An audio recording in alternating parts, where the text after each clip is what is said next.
So నేను ఒకటి విన్నాను, మీరు పవర్ స్టార్ పవన్ కళ్యాణ్ గారికి డైరెక్ట్ చేస్తానని ఏదో స్టోరీ చెప్పి.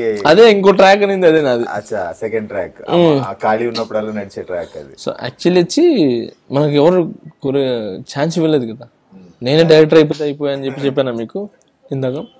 సో ఆ డైరెక్టర్ నేనే అయిపోతే బాగుంటుంది, ఒకటేంటి నాకు ఛాన్స్ ఇచ్చేది, నాకు మైండ్ వచ్చింది. దానికి కారణాలు ఉన్నాయి. నేను అసలు హైదరాబాద్కి ఎందుకు వచ్చాను, నేను ఫస్ట్ ఆఫ్ ఆల్ డైరెక్షన్ అనే ఉద్దేశంతో అసలు డైరెక్షన్ అని ఎందుకు చేయాలనుకున్నాను, వీటన్నిటికీ ఒక బ్యాక్గ్రౌండ్ ఉంది. అసలు నేను డాన్సర్ హైదరాబాద్ రావాలన్నా, నేను హైదరాబాద్కి ఇక్కడికి వచ్చి నేను సంపాదించాలి అన్న అన్నిటికీ కారణం వచ్చి ఒక మెయిన్ గోల్ ఒకటి ఉంది. నేను చిన్నప్పుడు నాకు ఉంటాయి 10 years 14 years ఉంటాయి. ఆ టైంలో నా ఫ్రెండ్స్ నేను సరదాగా కూర్చొని ఉన్నాం, ఒక బ్రిడ్జ్ మీద కూర్చోన్నాం, పెన్నా నది బ్రిడ్జ్ పక్కనే బ్రిడ్జ్ మీద కూర్చోన్నాం. ఒక చిన్న పిల్లడు పరిగెత్తుకుంటూ వచ్చాడు. వచ్చి అన్న ఇట్లో చిన్న పాప ఉంది, చిన్న పాప అంటే అవునన్నా ఉంది, రండి. సో పరిగెత్తుకుంటూ మేము వెళ్ళి అక్కడికి వెళ్ళంగానే ఓ పంది ఆ పాపని ఇక్కడ వరకు తినేసింది ఆల్రెడీ. ఒక చిన్న పాపని తినేసింది, చిన్న పాప అంతే, ఇంకా అది కూడా కట్ చేసినాను, ఎంత తినేసింది. భలే బాధేసింది నాకు చూసి, అరే ఏంటి అసలు. ఇంకా దాన్ని తీసి దాన్ని పూడ్చిపెట్టి ఒక ఫ్లవర్ పెట్టేసి పుట్టగానే పడేశారు. ఆ పిచ్చి ఫ్లవర్ ఏదో చెట్లది ఎల్లో ఫ్లవర్ దాన్ని తీసి పెట్టేసి ఏదో అనుకున్నాం మేము దువా చేసుకొని అక్కడి నుంచి లేచి వెళ్ళిపోయినాం. మేము 8 o'clock అంతా, అప్పట్లో 8 o'clock అంతా మూసేసేది.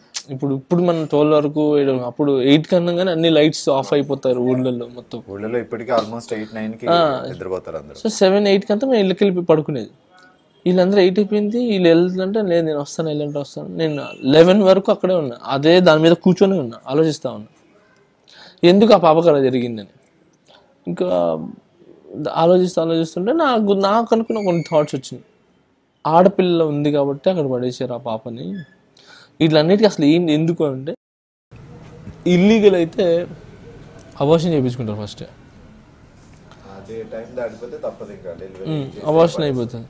ఇల్లీగల్ అయితే లీగల్ కాబట్టి, అప్పట్లో స్కానింగ్స్ లేవు కదా మనకు, లీగల్ కాబట్టి ఇది పుట్టిన తర్వాత ఆడపిల్ల అని చెప్పి పాపని వాళ్ళు పెంచలేక అది చేయలేక, సో దానివల్ల వదిలేసి ఎవరైనా తీసుకుంటారు, ఎవరైనా పెంచుకుంటారు అని చెప్పి ఏట్లో వదిలేసి వెళ్ళిపోయినారు.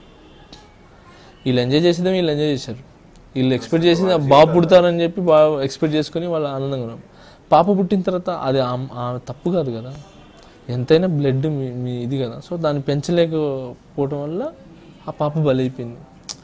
సో అది ఆలోచించి వీటిలన్నిటికీ కారణం ఏంటి, డబ్బు. అదే వాళ్ళు డబ్బులు గలైతే ఆ పాపను పెంచుకుంటారు. ఇది అప్పట్లో నేను ఆలోచించే విధానం. నాకు అనిపించింది, నా 14 years నేను ఆలోచించాను. సో ఈయనన్నిటికీ డబ్బు సంపాదించాలి, డబ్బు ఎక్కడుంది అప్పుడు ఆలోచిస్తే 3 places ఉంది. ఒకటి రాజకీయంలో ఉంది, ఒకటి స్పోర్ట్స్లో ఉంది, ఒకటి సినిమాలో ఉంది. రాజకీయం మనకు పెద్దగా లేదు, మన ఏజ్ కూడా కాదు, అబద్ధాలు చెప్పాలా, చంపాలా, అది మన వల్ల కాదు. సో తర్వాత స్పోర్ట్స్, చదువుకో ఉండాలి, చదువు మనకు లేదు కదా, మన 3వ తరగతి కదా. సినిమాలో ఇది ఉంటే చాలు, డబ్బుతో మన చదువుతో అవసరం లేదని చెప్పి అప్పుడు ఏం చేస్తే బాగుంటుంది, ఏ ఫీల్డ్ తీసుకుందాం, డైరెక్షన్ చేస్తే డబ్బులు బాగా వస్తాయి. అప్పుడు మనం అనుకున్న విధంగా అప్పుడు నేను డిసైడ్ అయింది, డబ్బులు సంపాదించి ఒక అనాథాశ్రమం ఒకటి, ఒక ఓల్డ్ ఏజ్ హోమ్ ఒకటి, ఒక పెద్ద హాస్పిటల్ కట్టాలి పేదల గురించి.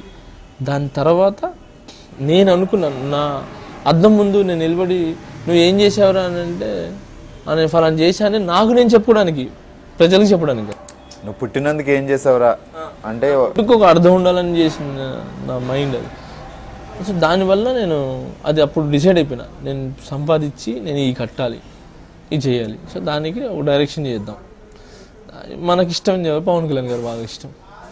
సో ఆయనకే వచ్చి కథ చెప్పి ఆయనని ఒప్పించుకుందామని అప్పుడు ఆయన దగ్గర వచ్చి బాగా తిరిగాను. ఇక ఆయన 4 years తిరిగి ఆయన 4 years తిరిగి సార్ 4 సంవత్సరాల నుంచి 4 నిమిషాలు మాట్లాడడానికి వెయిట్ చేస్తున్నాను సార్ అనగానే వెళ్ళారు ఒకసారి. ఆయన తెలుసు నేను వస్తున్నాను చూస్తున్నాను వేస్తున్నాను ఎవడు ఈడు అని చెప్పి ఆయన తెలుసు. ఆయన ఎక్కడ షూటింగ్ ఉంటే అక్కడికి వెళ్ళిపోయారు.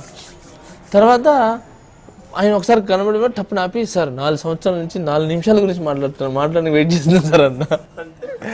వీడు ఇక్కడ కూడా పంచలేస్తున్నాడు అని అప్పుడు నాకు డేట్స్ లేవమ్మా మంచి నాకు కొంచెం డేట్స్ లేవు తర్వాత కలుద్దాం అని వెళ్ళిపోయినాడు. దాని తర్వాత మళ్ళీ ఆయన్ని ఈ జల్సా సాంగ్ జరుగుతుంది గాల్లో తేలి దానికి డాన్సర్కి వెళ్ళాను నేను కావాలని.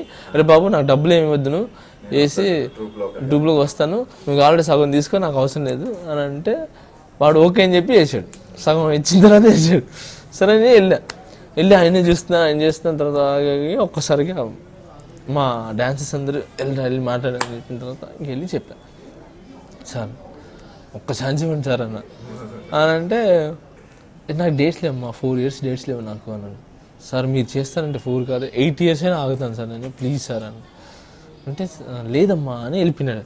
మళ్ళీ వెళ్ళేటప్పుడు మళ్ళీ last day sir please sir ఇంకా వెంటబడ్డ బాగా అంటే సరే ఏంటి కథ చెప్పు అన్నాడు. నేను రాసిస్తాను సార్ అన్న. రాసిస్తా అంటే ఎప్పుడు చదవాలి అంటే అవుట్లైన్ రాసి పెట్టున్నా ఆల్రెడీ వేరేవారితో రాపించుకున్నా.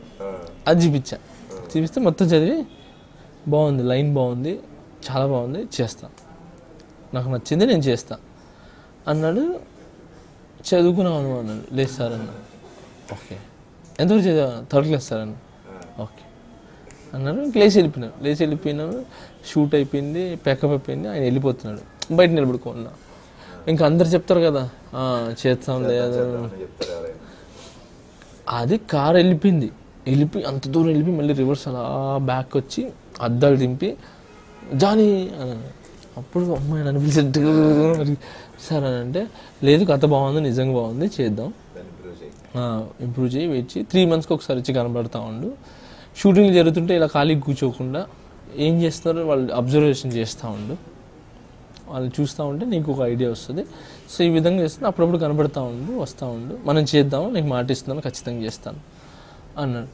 అనగానే అప్పుడు ఫుల్ ఎంజాయ్ చేసుకొని అంతా చేసుకొని అప్పుడు ఆయన వెళ్ళిపోయిన తర్వాత నేను కూడా డ్రెస్సింగ్ చేసుకుని వెళ్తూ ఈయన ఖాళీగా ఉండకు ఏదో చూస్తూ ఉండొద్దు ఖాళీ కూర్చోకు షూటింగ్ చూస్తూ ఉన్నాము చూడటం దానికి చేస్తే అయిపోయి కదా మన డ్యాన్స్ వస్తుంది కదా డ్యాన్స్ మాస్టర్ అయితే అయిపోయి కదా అని ఇంక డ్యాన్స్ మాస్టర్ ఆ త్రూ కూడా వెళ్ళింది నేను డ్యాన్స్ మాస్టర్ అవ్వడానికి. అది సేమ్ ఎట్ ఎ టైం బంగారు గబ్బిటి సాంగ్ పెడుతున్నారని చెప్పి తెలిసింది.